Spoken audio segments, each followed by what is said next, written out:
Muito bem, nós estamos aqui para mais uma aula da nossa Escola Bíblica Dominical com a revista da Betel nesse terceiro trimestre do ano 2024, onde nós estamos tratando como tema principal a relevância da igreja, sua essência e missão, reafirmando aqui os fundamentos e a importância do compromisso com a palavra de Deus, a adoração sincera, o serviço autêntico, segundo os preceitos de Jesus Cristo. Na lição de número 1, que é da semana passada, nós tratamos da relevância da palavra de Deus para a edificação doutrinária da igreja.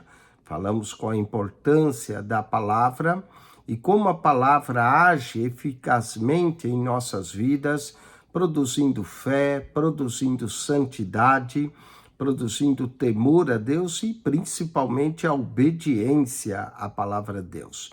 Agora, na lição 2, nós vamos tratar da igreja e a relevância para a adoração verdadeira no culto.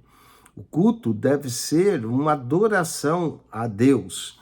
E o texto áureo da nossa lição se encontra em 1 Coríntios, capítulo 14, verso 26, que diz assim: Que fareis, pois, irmãos, quando vos ajuntais?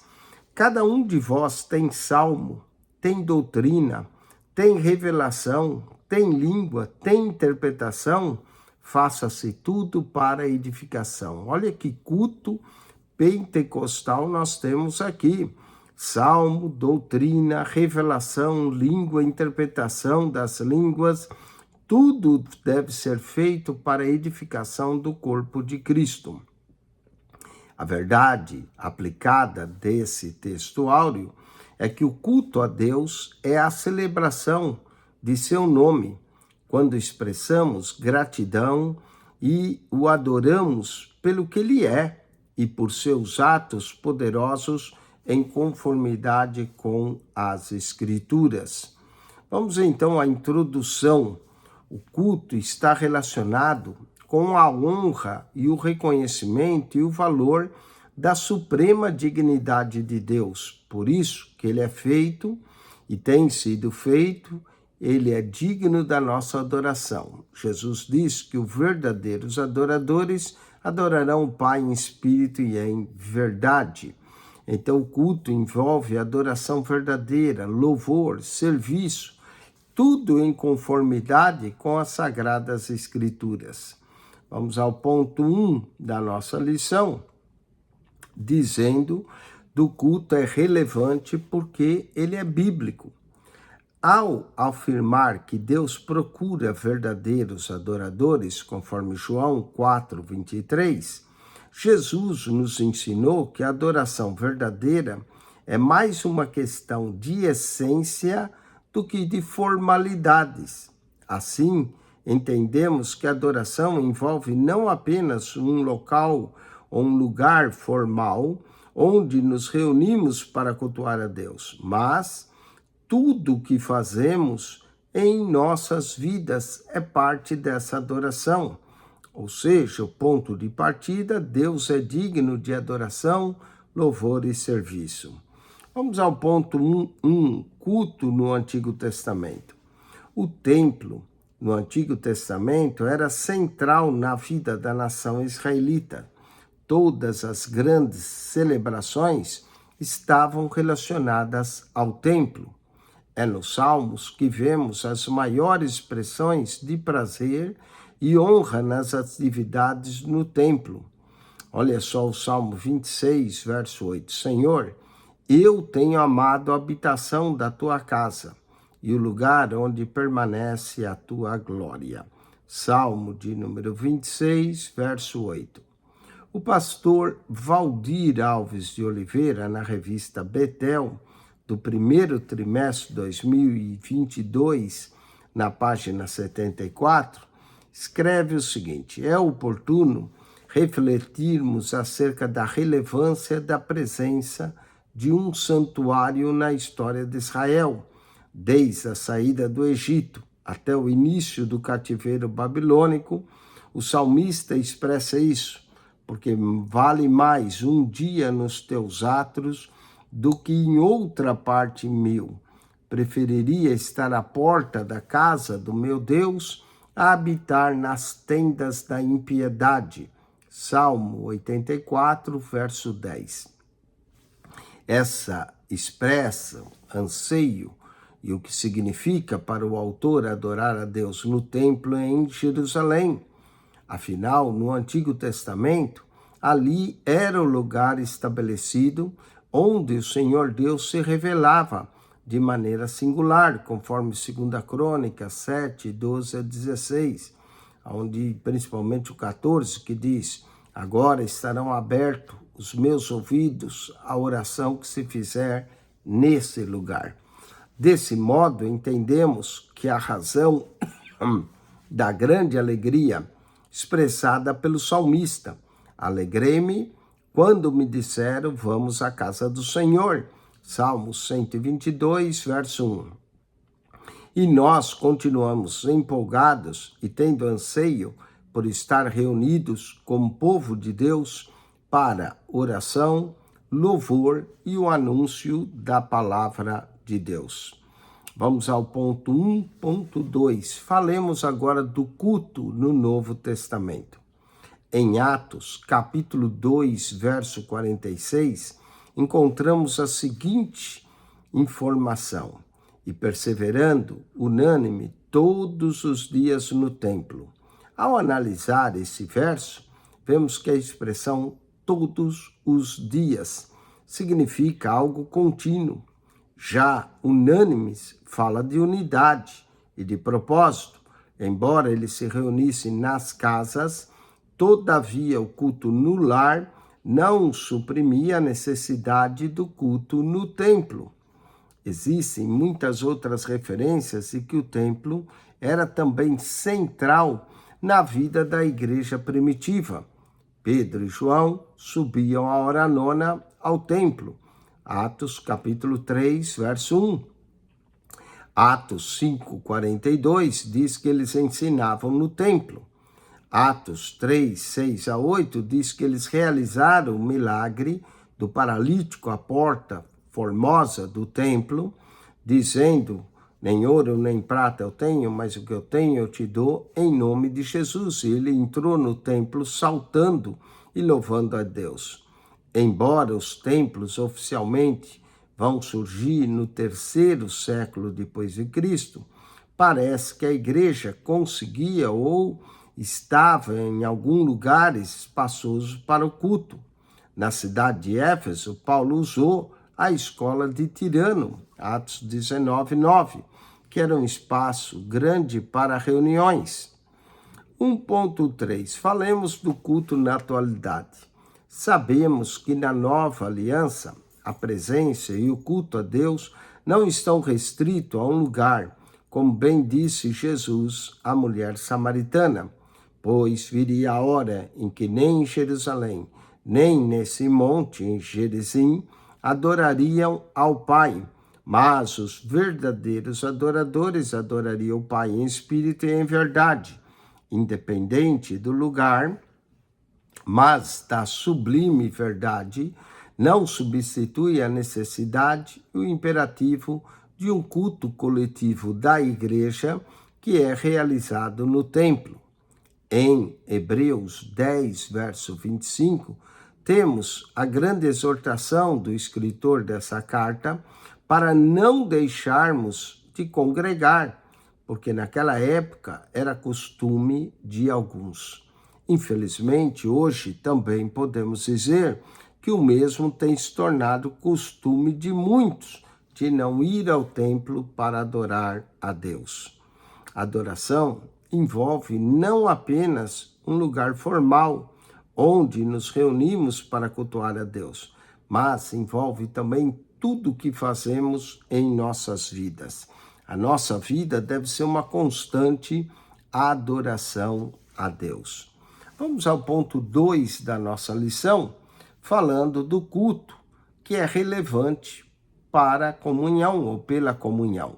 A palavra comunhão, do grego, vem de koinonia, e expressa a ideia de intimidade que deve haver na vida cristã, tanto com Cristo, de acordo com 1 Coríntios 1:9, bem como os irmãos, 1 João, capítulo 1, verso 7.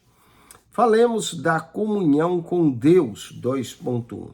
Conforme já dissemos, a comunhão com Deus não se restringe apenas ao culto no ambiente do templo. Haja visto que Cristo está conosco sempre. Mateus 28, verso 20.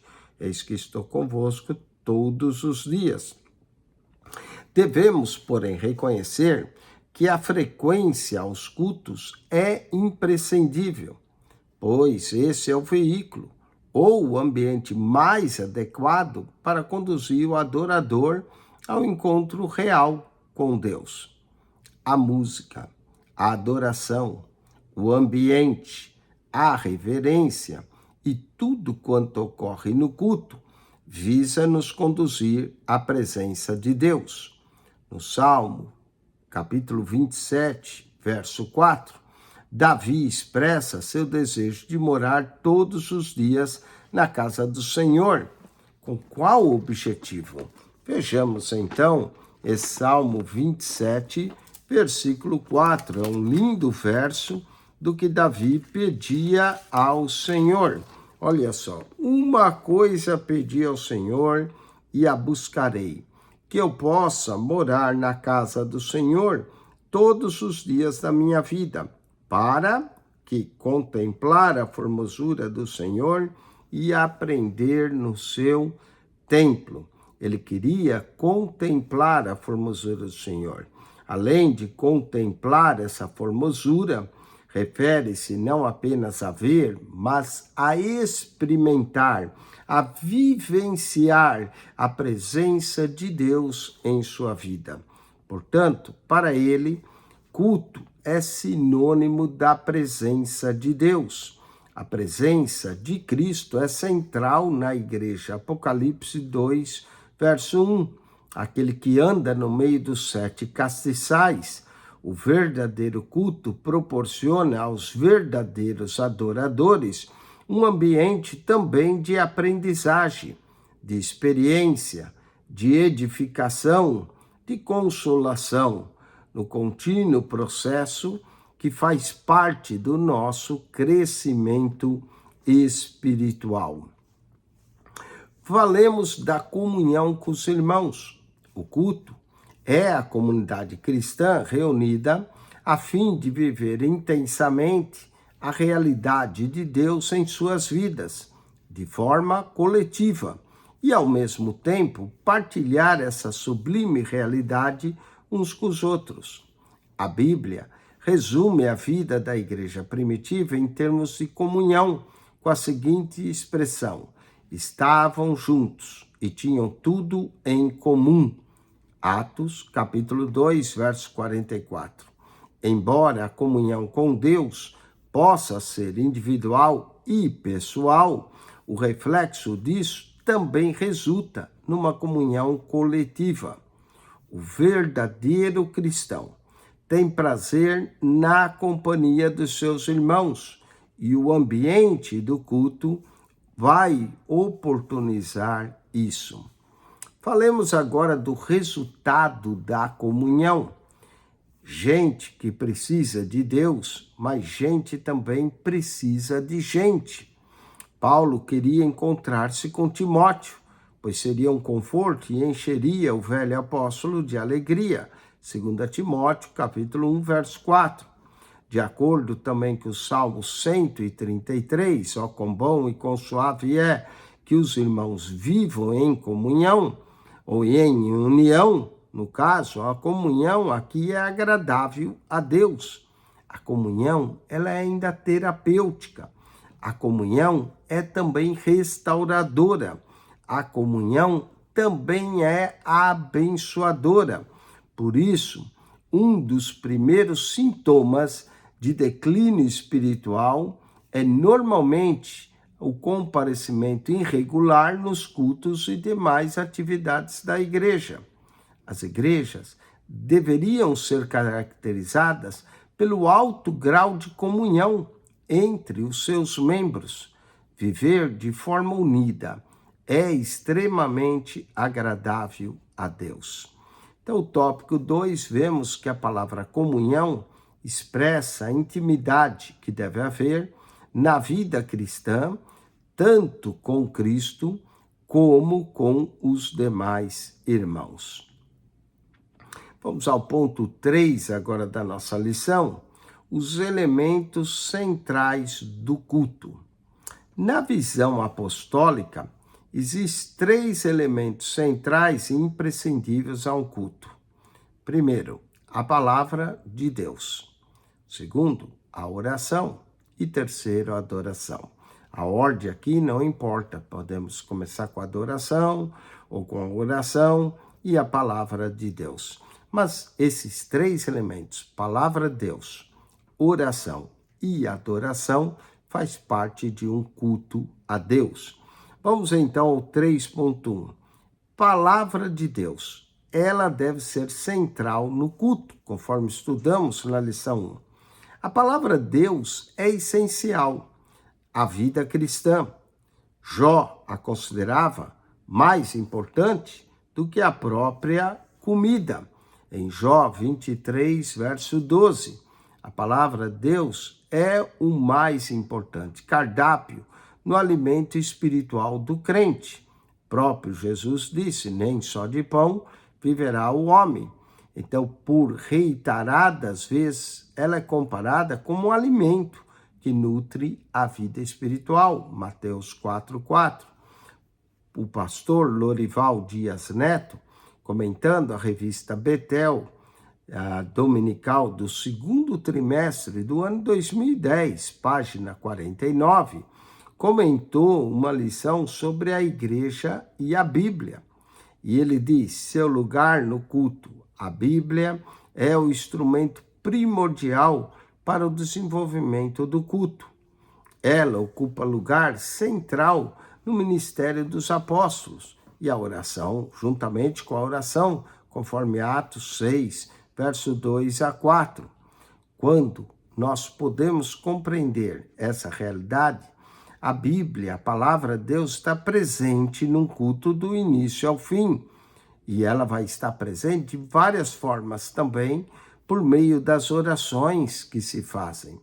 Dos cânticos, nós cantamos a palavra de Deus. Da adoração, nós adoramos de acordo com a palavra de Deus. Ou seja, toda a liturgia de um culto tem a sua base na própria Bíblia.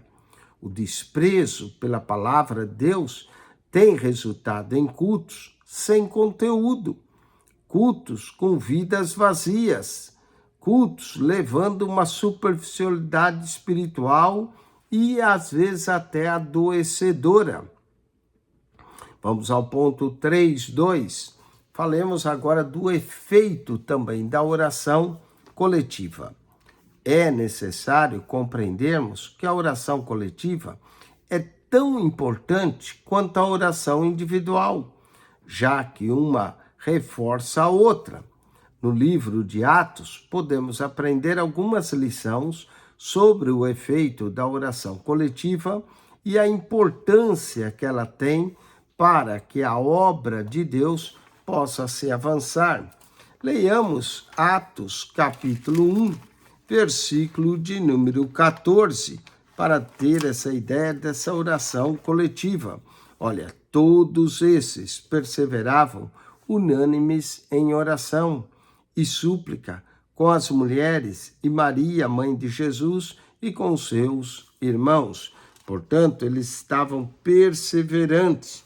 Olha, quando eles decidiram eleger alguém para o lugar de Judas, Atos 1, 24, e orando disseram, tu, Senhor, conhecedor do coração de todos, mostra qual desses 2 tem escolhido, para que tome parte nesse ministério e apostolado de que Judas se desviou para ir para o seu próprio lugar. Note que aqui foi precedida de uma oração antes da escolha de quem ia tomar o lugar de Judas. É crucial que a igreja, como corpo de Cristo, cultive a oração coletiva, em conexão com a vontade de Deus já revelada, como vemos na descida do Espírito Santo, Atos, capítulo 2, verso 1 a 4. Diz assim: e cumprindo-se o dia de Pentecostes, estavam todos reunidos no mesmo lugar. E de repente veio do céu um som, como de um vento veemente e impetuoso, e encheu toda a casa em que estavam sentados. E foram vistas por eles línguas repartidas como que de fogo, as quais pousaram sobre cada um deles. E todos foram cheios do Espírito Santo e começaram a falar em outras línguas, conforme o Espírito Santo lhes concedia que falassem. Note que eles estavam perseverando em oração coletiva, quando o Espírito Santo se manifestou também coletivamente. Se queremos ver e participar das manifestações do Espírito na igreja, devemos sim orar coletivamente. No cenáculo estavam quase 120 pessoas e todas foram cheias do Espírito Santo. Isso também pode repetir hoje, desde que a igreja esteja disposta a perseverar em oração, conforme Atos 2:42. Lemos assim: e perseveravam na doutrina dos apóstolos e na comunhão, olha a comunhão aí, e no partir do pão e nas orações. A igreja deve ser perseverante. Atos, capítulo 12, verso 5, diz que Pedro estava preso. Olha só, Pedro, pois, Atos 12, 5, Pedro, pois, era guardado na prisão, mas a igreja fazia contínua oração por ele a Deus, contínua oração por ele a Deus. E o Senhor atendeu essa contínua oração da igreja e enviou um anjo para libertar a Pedro.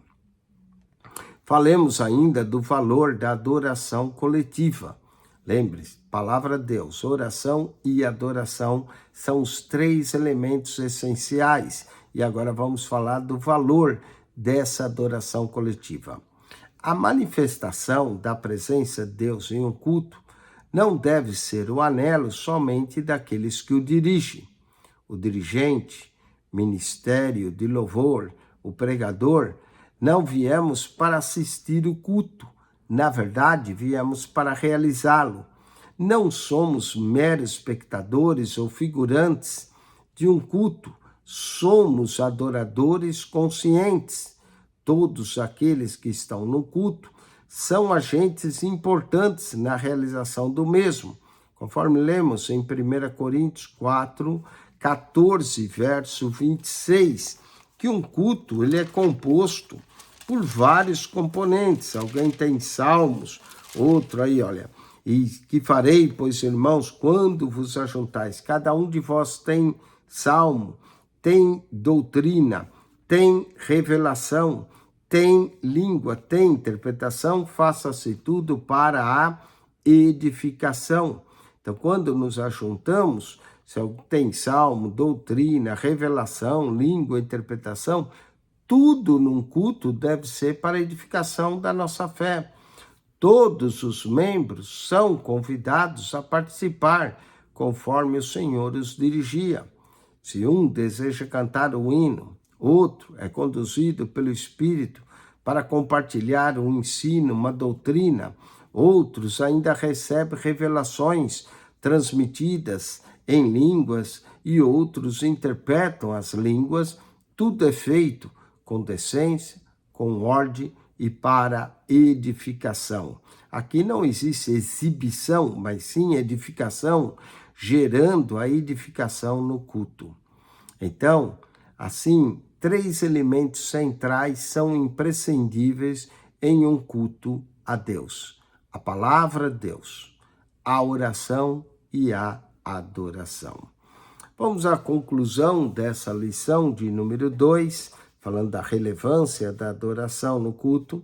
O momento em que a igreja reserva e programa para oferecer a Deus o culto dentro do seu aspecto bíblico e espiritual é imprescindível tanto a nível coletivo quanto a nível individual, que trata-se do culto de um tempo oportuno, de importância para o verdadeiro adorador cultivar e manter uma real comunhão com Deus, ao mesmo tempo que mantém uma real comunicação ou comunhão com seus irmãos. Então, sendo também agora edificado pela palavra de Deus e fortalecido pela nossa oração e comunhão. Bom, espero que você tenha gostado dessa lição de hoje e que você tenha aprendido acerca da importância da adoração num culto. Deus é espírito e importa que ele seja adorado em espírito e em verdade.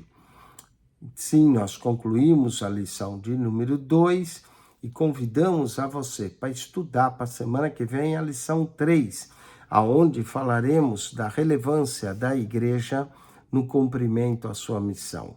A igreja tem uma missão a cumprir e nós vamos ver essa relevância na próxima lição.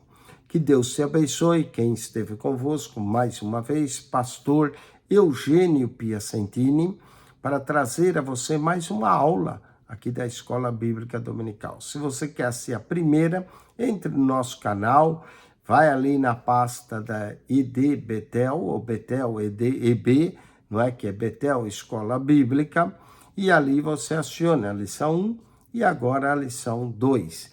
E assim nós vamos gravando toda semana uma lição para que você acompanhe, estude a revista e aplique, não é só conhecimento mental, mas aplicar essas verdades à sua vida de adoração a Deus. PR Eugênio Piacentini, o canal da Bíblia. PR Eugênio Piacentini, o canal da Bíblia. Subscreve e ao entrar no canal, clique na foto redonda, vai aparecer um menu.